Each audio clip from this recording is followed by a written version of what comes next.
Hi, everyone. Welcome to a new thing we're doing, which is 5 things I like about your faith. And I'm joined today by Param Singh, who's Sikh. He's also on our City Hindus Network advisory board as well. So we're going to talk about Christianity. No, we're going to talk about 5 things he likes about Hinduism, 5 things I like about Sikhism. And I said to him before we went live, as it were, I said, you've got your 5 things, haven't you? And I said, oh, God, I better write mine down because I'm going to forget in the middle of it all. So I wrote my 5 down. Then I thought, oh, I've got 6, 7, 8. He's still on number 3. So I better start. So I'm getting a little bit worried. He's stuck on just 3 things about my 2,000-year-old faith. I might have to WhatsApp him on the side and say, look, mate, say this, and say this, please. Definitely. And the reason for doing this, I should say, is, look, between Brexit and between Twitter and Trump and the US, and the world seems more divided and divisive than ever. And the amount of vitriol and anger that seems to be absolutely everywhere, we thought it'd be quite good to actually look at things that we like about people and each other. And I've never known anybody ever bother to do this. So we thought it'd be really good. I'll start off with somebody from our own advisory board, who helpfully I like, and that sort of makes it a bit easier as well. So we're going to start off with 5 things. Now, to buy Param some time, he's probably still on number 3 and Googling the other 2 things. We're going to start off. Now, I'm going to start off with mine, Param. I'm going to start off with mine, and I'm going to start off with, in terms of, on a serious note, one of the more important things, and people don't like it if you've got any humor surrounding religion sometimes. Right, yeah. But I'm going to come to the humor part in a second, but let me, on a serious note, because this bit is serious actually, because it is important. I'm going to start with the giving. The essence of, it seems to run through Sikhism, and I'm an outsider, remember, so you're going to forgive me all my errors and ignorance, because I don't know as much as I should. Yeah. And I grew up in Armley in Leeds. I went to a school where actually there were barely any Indians, let alone any Sikhs. So the giving part. Now, I've been to the Golden Temple. I've been very fortunate, and I can just feel it when you're there. You know how you can feel in places there's a spirituality about it. There is something special about it, something incredibly special. And I was very fortunate. It was a ministerial trip, so I'm afraid I got a bit of the VIP treatment. Oh, wow. I'm lovely. And I don't think that's right in places of worship, because I think we should all be equal before God and all the rest of it. But I got to see it in a different way to I would if I was just regularly going through. Yeah. And I learned about langar, which I knew about before, and the element of just providing that to everybody and anybody who comes to the Gurdwara, but also in the UK as well, similarly, the provision of food. And then that extends into giving, regardless of, and this is what got me at the Golden Temple, regardless of religion. Now, I've been to mandirs, mosques and churches where it sometimes, it says with mandirs, Hindus only. I've seen that. It's rare, but it happens. Mosques, Muslims only. I've seen that sometimes. I've been to mosques where it doesn't. In Syria, for instance, in Turkey, it doesn't. But sometimes it does, and I can understand why with both of those, and churches, worshippers only, because you don't want certain places to be tourist attractions when people are trying to do the serious business of praying and worshipping. Makes sense. But the Golden Temple, of course, welcomed everybody with open arms, and what great ambassadors showed us around. Because how was I to know? They might have said, not that they would have, but they might have said, oh, well, you're not Sikh, you're in that row, but so welcoming. So that element of giving, openness, that really struck me. So that's my number 1, that part of the faith. Now, I know if you are Sikh, you might say, well, what a fool Alpesh is. He could have come up with this, of course. But as an outsider, I'm telling you honestly what I have seen as one of the most, and I'm going to come up with the other 4. Actually, there's more than 4, I'm afraid. So I'm going to hand it. Oh, no. I'm going to hand it to you. You tell me something you like about my faith, and just let me know if you need a few hours to think it over. No, absolutely. So being... I think something that strikes me as absolutely amazing, and it goes back to sort of our ancient civilization, is that I'll take 2 points for this one, because there's 2 strands to it. One is firstly that, Hinduism is, arguably the oldest living religion that is still followed by humanity, and there's so much that we can learn from the ancient practices and the ancient philosophies and the culture, the way that India has impacted the world, even down to things like the fact that we all use a decimal point. We use a decimal system. Indian. And the many different philosophies, schools of thought. We don't get that. We don't really see that in other religions to that level of diversity, that age, and that comes with it. I think it instills within the seeker a sort of openness around, an openness and a respect for antiquity and that diversity of thought. You won't see that in any other religion. I've not seen that in any other religion, where people of so many different people of different cultures, different languages, different even belief systems, all within that umbrella that we class as Hinduism or Sanatan Dharam, is really unmatched. And that is something that we can all, I think anyone in the world can appreciate that as something that is truly, truly great. Thank you. And I have to say, on that point, I remember going to Bali and seeing that outside some of the mandirs, there were animal carcasses. And I thought, what the heck is going on? But of course, it's part of how they've, their interpretation of Hinduism, because it related to the local cultures and customs, and they brought that in. Yeah. And I remember thinking, my God, if this was anywhere else, there'd be riots. But of course, it's part of the local culture and traditions. And who am I to say you're doing it wrong? I can't tell them you're doing it wrong. Right. Because there wouldn't have been a wrong and a right. And they were devout Hindus. In fact, they'd probably have a word or two to say to me if I did tell them they were doing it wrong. I'm going to come up with number 2. And it relates to something you mentioned, and it's almost the flip side of what you've mentioned, which is one of the things that I admire about Sikhism. It was born out of a reforming, a reforming view that we should improve upon faith as it already existed, that we should do away with the things which, as happens in all faiths, after a while, the traditions or the rituals start imprisoning, and the original reasons for their existence are forgotten long in time, and instead could lead to them having the reverse effect of what was intended. Now, what I'm going back to here is, so my understanding is Guru Nanak was a reformer of and wanted to take the best parts of Hinduism, and so things like the caste system, back the original reasons, whatever they might be. Fine, whenever they were, division of labor, call it what you will. But it was, hang on, let's modernize, reform, let's improve the lot of humanity through reformation. And that's something which I remember at school being taught in religious studies, and this was the sort of the aspect of it. And I admired that part, because that happens in everything we do in life, no matter how deeply we hold our belief. I mean, families, one day they hold these beliefs so deeply, and then love leads to some form of reformation. And that was it. With Guru Nanak, it was the love of humanity which led to the reformation of those parts. And let alone in Christianity, the thought of reformation, the Reformation.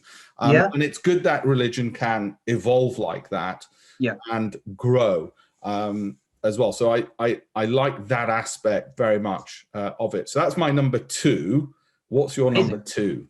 Number 2, absolutely. So being an engineer, I have always been fascinated with structures.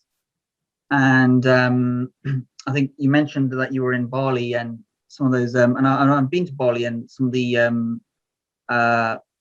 the structures, the ancient sort of Hindu structures there are beautiful. But the ancient Hindus were so good at building structures that if you look at There's one temple that's based in India that was built from down. They carved the temple down vertically down. Yeah. Now, to do that in modern times, even if you look at the calculation, the amount of rock you would have to remove, you'd need lasers to be able to, as you building a three-dimensional temple. Yeah. Of course, it's three-dimensional. We're not 2D. We're not 2D people, but as you're building this thing in 3D, you'd need to know where to be able to have that, where the bridges are going to be, etc. And very, very complicated. Yet they managed to do it apparently within, from our own Indian records, it's believed to be within 20 years span.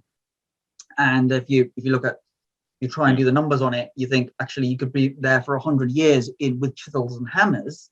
There is no way that they did that with chisels and hammers. They were very, very sophisticated. We probably don't know.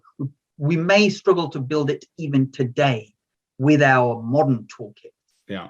And there is thousands of these temples across India, but not just across India. The biggest religious structure in the world, even today, is in Cambodia. Yeah. And it's a Hindu temple. It was originally a Hindu temple. And you think, wow, that is the contribution of our ancestors, our Hindu ancestors. My ancestors were also Hindu. Their contribution to the world stage in terms of engineering, architecture, and just beauty as a way to fall in love with the divine. I mean, it's just incredible. That is something that anyone of any religion can just appreciate. Wow. I mean, there is something that we don't understand here. These people had vidya, had knowledge, somehow beyond, comparable to today, and potentially beyond, and we don't know how they did that, but they did that somehow through their love of the divine. And of course, the devotion with which to do it, and you've mentioned some of the historical facts. Of course, what joins us together, aside from faith, is when we think about India, and I sometimes say in various talks, the land of medicine before the Egyptians, and architecture before the Romans, right? Mathematics before the Greeks. All of these things joins us, and like you say, if you go all the way to Cambodia, Angkor Wat, you go into Southeast Asia, all of that culture, what the academics call Greater India. We joked about it before, but it is actually officially called Greater India. Because it spread all the way there, not, funnily enough, as a conquering, not as an imperial force, but just through the force of faith. And I've been lucky enough to go to Laos, where they have their version of the Ramayana.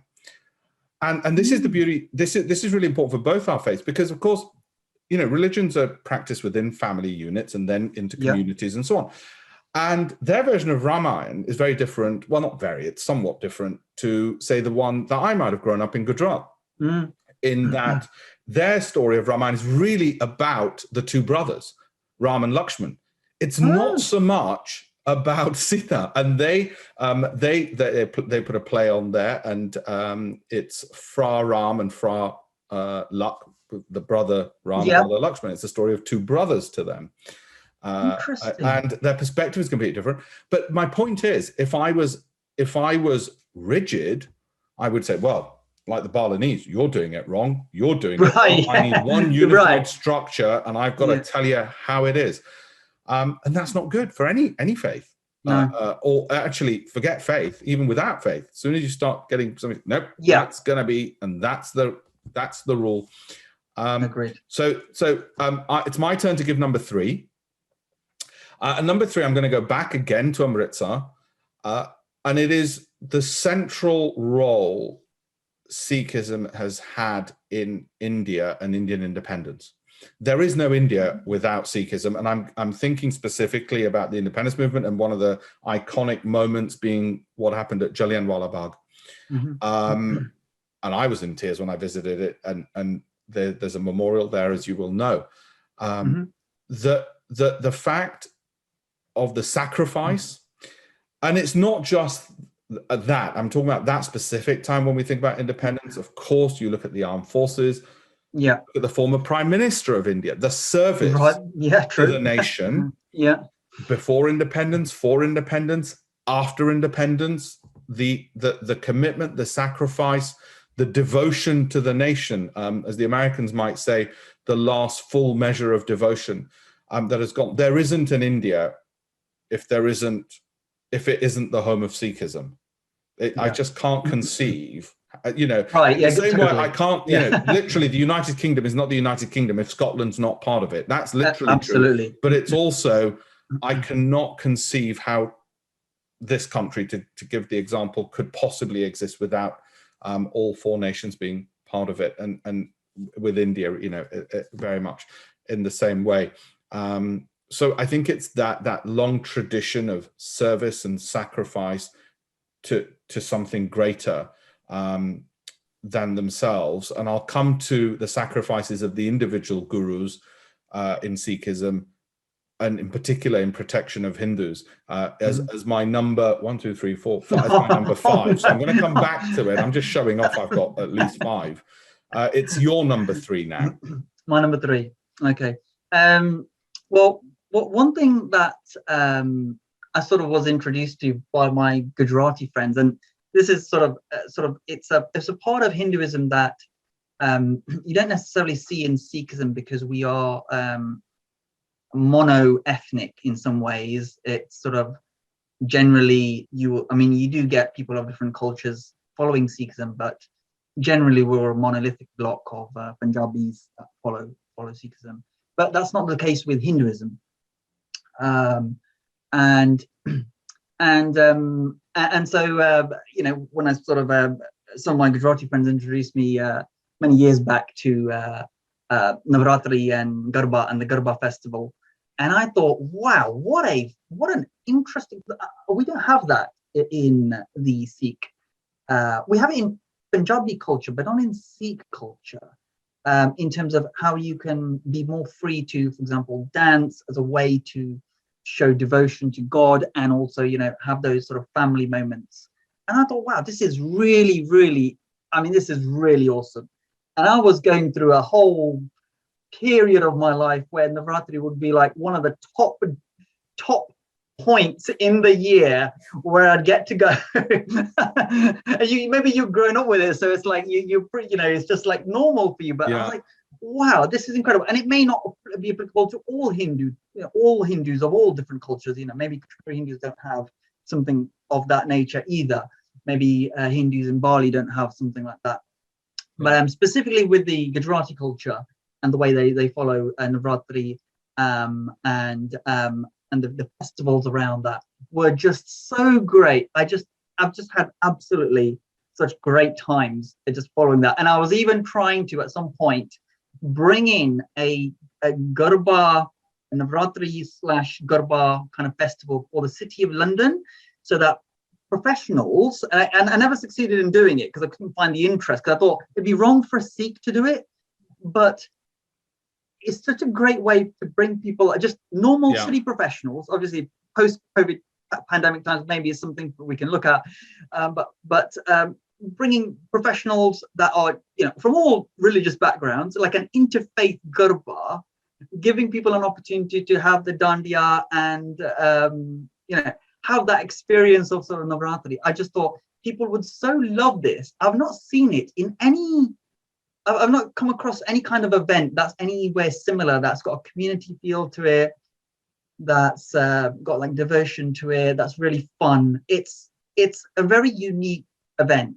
And so that's my number 3. And if we can bring that to the City of London at some point, it would be amazing. It's a bit like when you hear somebody from outside the faith describing the things that you take for granted, you see it with fresh eyes and you forget that actually you're right.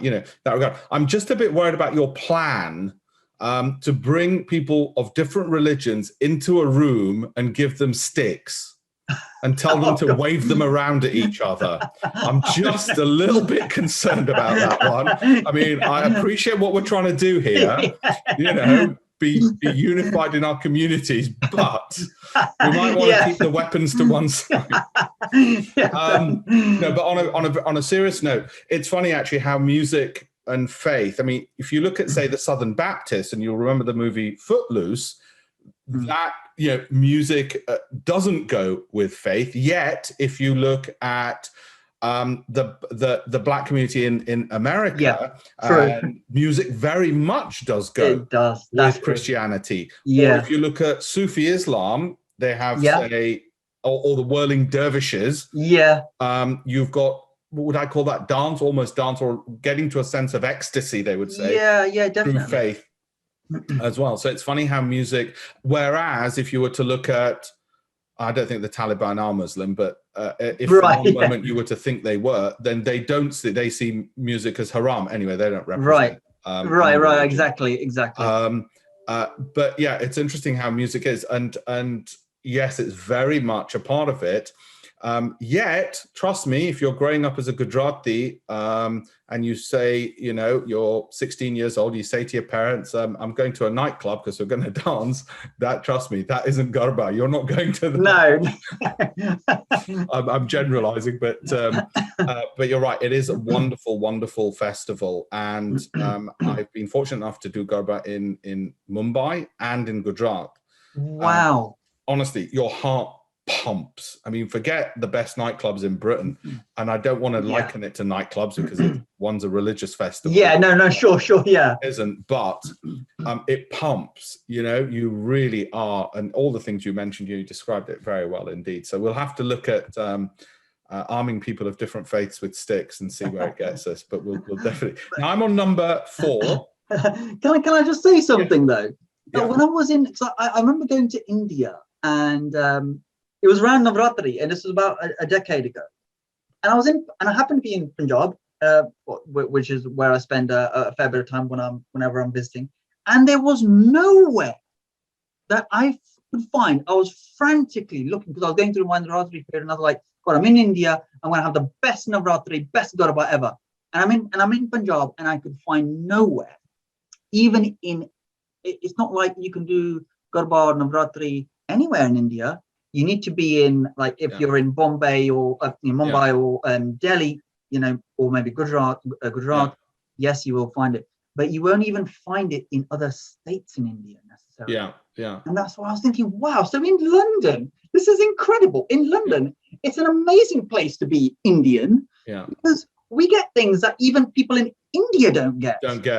No, you're right. And it's the fascinating thing about India. It's almost a collection of countries, because, you know, you go from Gujarat to Punjab, and I always joke with my in-laws who are Punjabi. I say, you know, look at the Punjabi samosa and look at the Gujarati samosa. You look at the Punjabi samosa, it is built strong, it's big, like what I imagine the archetypal, stereotypical Punjabi man, okay? Often the archetypal Punjabi mother-in-law. You know, I call her, she's my little Punjabi samosa.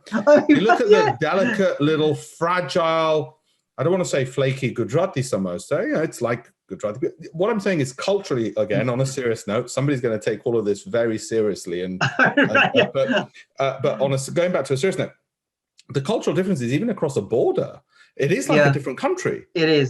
That's true. And yet it is a unified country. You know, at the same time, and it's fascinating in that regard. But then again, you know, I could almost say, well, I go to Yorkshire, where I'm from. I'm born in Leeds. Oh yeah. And what we eat there and what they might eat in Cornwall, guess what? There will be, you know, differences significant enough, even in dialect.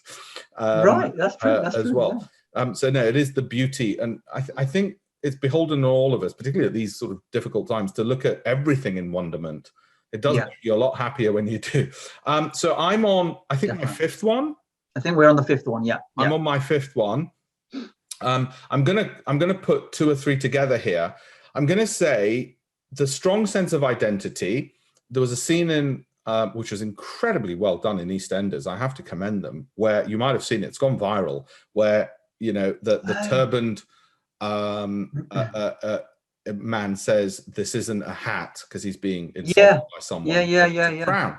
There's that strong pride, sense of identity, honor, dignity, all the noble traits that one would wish to have, which is associated both male and female. It doesn't have to be just the men and turban, but for women as yeah, well. absolutely. And it gives you that heritage, that history with it. But like I said, that pride, it's almost like, if you ask somebody in the armed forces, oh, I'm part of so-and-so regiment, and, we did this and this and this. That's what builds a nation as well, Yeah. And you see that within, so there's that strong sense of identity, which has then also been used to defend others. So when I see on Twitter, people will say, it's the anniversary of the death of a certain guru, and this is what he was most famed for. And by the way, invariably, it has been protecting Hindus against genocide, murder, etc., and sacrificing their own, let's put it their own people, if I can put it that, of a different faith, but regardless of that. And that defense of others through the identity, I'm going to add in there. And I'm going to close off with also, I was with one of the Sikh charities. I was doing the food distribution in opposite Charing Cross Station. And you're the one, opposite Charing Cross Station. And you learn a lot when you do that, especially because when you're in a cloistered environment, such as I am in finance, and you're not in the real world. And what they did harsh. Sorry? You're being overly harsh there about finance. Trust me, it's trust me, the FT doesn't cover what happens in the real world. And at the end of it, the Sikh gentleman and ladies, actually, but it was one of the Sikh gentlemen came over, and at the end of it, he would give one particular story from Sikhism, one particular, about one particular guru. So we'd pick one particular guru on a particular, day when you're doing it, and there'd be that way you sort of get your education bite-sized, if you see what I mean. And all of that as well, which was the driving force of the identity, the history, the thinking of others, the giving to others. So what I'm saying is it connects up all the dots that I've seen, and central to that was faith. Yeah. Because if you remove faith, then I think all the other bits, so if it wasn't Sikh, and you could be of other faiths, but my point is it would have all fallen apart. And that's not to say atheists don't do things. Of course they do. It's not to say people of other faiths don't, but I'm just saying what's good about the faith, the Sikh faith, also is that it has that element to it. And I've often been told by fellow Hindus, Sikhs are more generous. This is what I've been told before anybody shoots me down. Okay, they're more generous. They are more giving to their places of worship and their community. It's hearsay. It's what I've been told. Don't contradict what I'm saying, by the way. I'm bigging you up. And it's that generosity. My in-laws, as I said, Punjabi, they will say to me, it's that sense of generosity, as well as sense of fun, by the way. But that sense of generosity, that all-embracing nature. And these are the things, look, that come to me as an outsider looking in. I'm just saying my personal experiences. Somebody else will say, like I said, they might say, Alpesh, you're so ignorant about the faith. How come you do not know? And also, by the way, on this point, I must mention, I mustn't forget, the respect and reverence they have for the Guru Granth Sahib. And you remember when there's the border skirmishes with China? And there were military trucks, and there was one on which the Guru Granth Sahib was there with the soldiers to protect it. And I said to my wife, I said, if I was Chinese and I had any notion of what that means, I'd really be starting to retreat. I do, it's one thing when you've got brave soldiers, another thing, got brave soldiers for their country. You do not want to come between a Sikh soldier and anything to do with his faith. I mean, it's like the Nepalese drawing the Gurkha drawing his sword. True. You don't really want to find out how bad it's going to come out for you. And my understanding is that the Chinese have done a pretty hasty retreat. I'm sure somebody will correct me, but that's my understanding. So it's all those things that I mentioned, all these ones. So that's my number 5, sort of joining the dots. Lovely. What are you going to come back with? So I think I'm going to come back with the love of now it ties in all our communities in some ways, but the ancient language, and there may be other ancient languages, but the one that our the older scriptures of Hinduism that are written in, to my knowledge, is Sanskrit. And I know there is in South India, so it could be a northern Indian. I don't wish to put a bias on it. That I'm not suggesting that there may be South Indian languages that are also as old as Sanskrit. I don't know. I'm not language scholar in that sense. But I do have some friends who are knowledgeable about Sanskrit, and they always and an image on how language we think is the way, if we were to sort of create we can think of like the earth, and we think of train tracks, then the language that we learn or that we use on a regular basis can be the track that a train would travel on. Now, different languages can potentially have an impact on the way we think and how they can give us new perspectives. And I just think we haven't probably explored this enough. There probably isn't enough research on this, but I am a strong believer that people who could potentially speak Sanskrit, potentially be proficient within Sanskrit, the language, which is a beautiful language, and all our languages, other Indian languages, are derivatives of that, as far as I understand.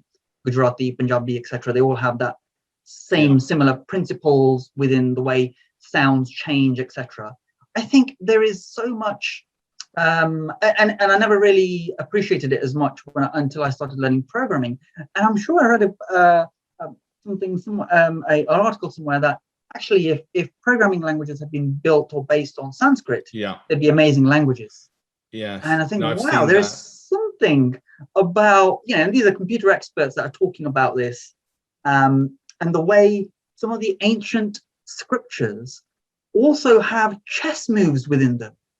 So the people were so smart in the way that they created some of the hymns, that they put chess moves within those, so you can extrapolate that out using mathematics and work that out. And this is a non-Indian. This was these are non-Indian people that are writing about the ancient Indian languages in which the Hinduism scriptures are written in and provided to us, provided to humanity. But I just find it's incredible, something that we can all cherish, this beautiful language and all these intricacies within it that we are yet to even discover yet, that are probably in the West we would consider that to be secular. If you were in India, you may consider it to be a religious study. In the West, when you have non-Indian professors looking and studying Sanskrit, then maybe consider it a secular study of its intricacies and marvels. Well, no, I think, again, you're absolutely right on the computer language aspect. I've been to educational institutions in India where they've explained it to me, that point, how with Sanskrit it fits into programming more, just the simplicity and the logic of it. And as you rightly say, with the language itself, and they still teach it at, I think it's famously St. James's School in the UK, where they teach Sanskrit. And some people will learn it so that they can read the scriptures in the language. But yes, again, it goes back, I guess, to your original point, which again is common to both our faiths, and what we like about each other is that heritage, that ancient, rich heritage, which we mustn't lose. The valuable, the wisdom of it, the history of it, all the things which are upheld as good things to have in culture, in society. That we mustn't forget those higher orders of things, higher orders of thinking, and what they brought to our common civilization, and what they now bring to the rest of the world as well. And I think it's a privilege that we're able to, for the few short years we are on earth, we are able to carry that forward and spread that message. I think whether it's through City Hindus Network, City Sikhs Network, or just through our membership, being well aware of it.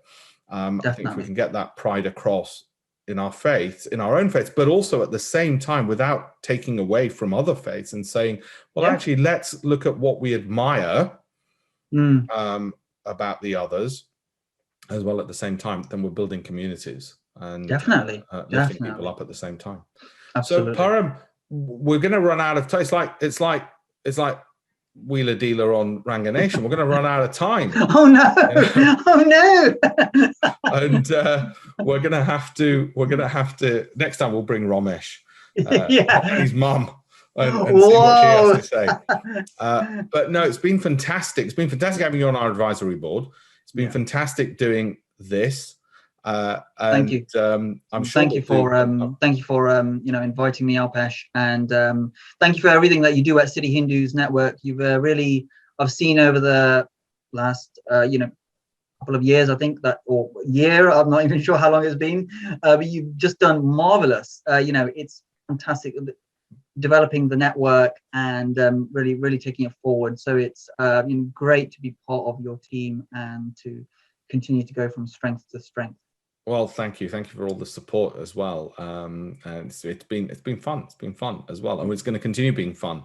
Great. And we'll do Navratri together. Yeah, I'd love to do that. Love to. And we'll do maybe we'll go to the Gurdwara as well together, because I'm in West London. Absolutely. So I'm sort of at the centre of London Gurdwaras, I think, being in West London. Like I said, my in-laws. Yeah, you would be. So, exactly. We'll pick a good one to go together. That'll be quite good. And then actually you can teach me more. And next time we'll do 10 things. Oh, yeah, let's build it up. Absolutely. Brilliant. Param, thank you so very much. Thank you very much indeed. Appreciate the opportunity. Thank you so much. Thank you. Cheers.